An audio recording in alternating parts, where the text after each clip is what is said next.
Hi, I'm PH and welcome to another episode of Good Bible Knowledge. In this set of videos, I want to answer common questions about the Bible in a fun and creative way, and I hope these videos will be helpful for you in your own spiritual journey in Jesus. Let's get started. What is Psalm 46 speaking of? Psalm 46 is a psalm of trust in the face of overwhelming threat. This psalm has a more universal tone as it begins with the cosmic turmoil of chaotic waters before creation and continues to a time when God will end all conflict to the ends of the earth. Throughout all of this threat and upheaval, the psalmist begins by saying God is our refuge and strength, a very present help in trouble. Therefore we will not fear though the earth give way and the mountains be moved into the heart of the sea, though its waters roar and foam and the mountains tremble at its swelling. There is a river whose streams make glad the city of God, the holy habitation of the Most High. God is in the midst of her, and she shall not be moved. God will help her when the morning dawns. Though the nations rage and the kingdoms totter, he utters his voice and the earth melts. The Lord of hosts is with us. The God of Jacob is our fortress. Come and behold the works of the Lord, how he has brought desolations on the earth. He makes wars to cease to the end of the earth. He breaks the bow and shatters the spear. He burns the chariots with fire. Be still and know that I am God. I will be exalted among the nations. I will be exalted in the earth. The Lord of hosts is with us. The God of Jacob is our fortress. Psalm 46 breaks into three sections. The first involves trust in the midst of the storm. The second is hope of our future heavenly home. And the third is a call to trust and honor the Lord of creation. Psalm 46 begins, "Therefore we will not fear though the earth give way."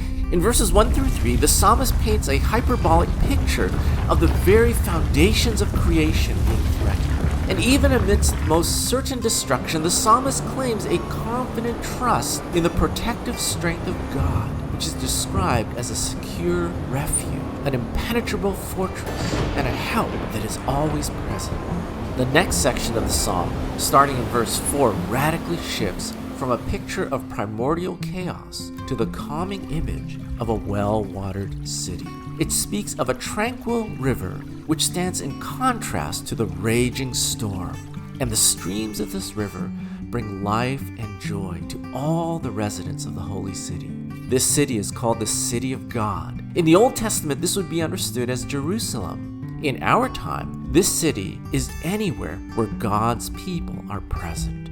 God is always present with his people, and they will never be shaken. Even when the nations around us rage against each other in war and conflict, God will remain a fortress for his people.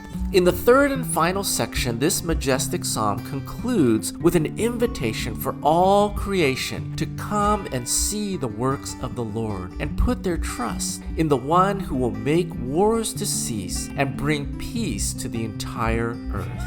No matter how the nations rage, God's rule and reign are inevitable. This is also a call to his people to cease from their distress and rest in the Lord's protective presence and love.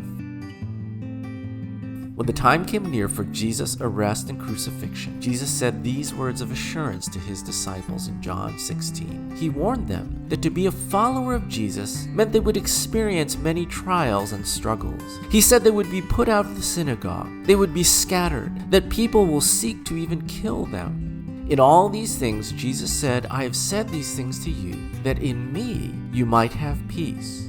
In this world you will have tribulation, but take heart, for I have overcome this world." Every one of the disciples would face many storms for the sake of Jesus and the gospel. And yet in all these things, God would be their strong fortress. And because of their faith in Jesus, every one of them would find rest in the ultimate city of God, heaven. These words again are spoken to us in times of trial and struggle, a reminder that Jesus has overcome the world, and in him, no matter what we face, we find refuge and peace, and are called to put our trust in our resurrected Jesus. Thanks for listening to another episode of Good Bible Knowledge. We'll see you next time.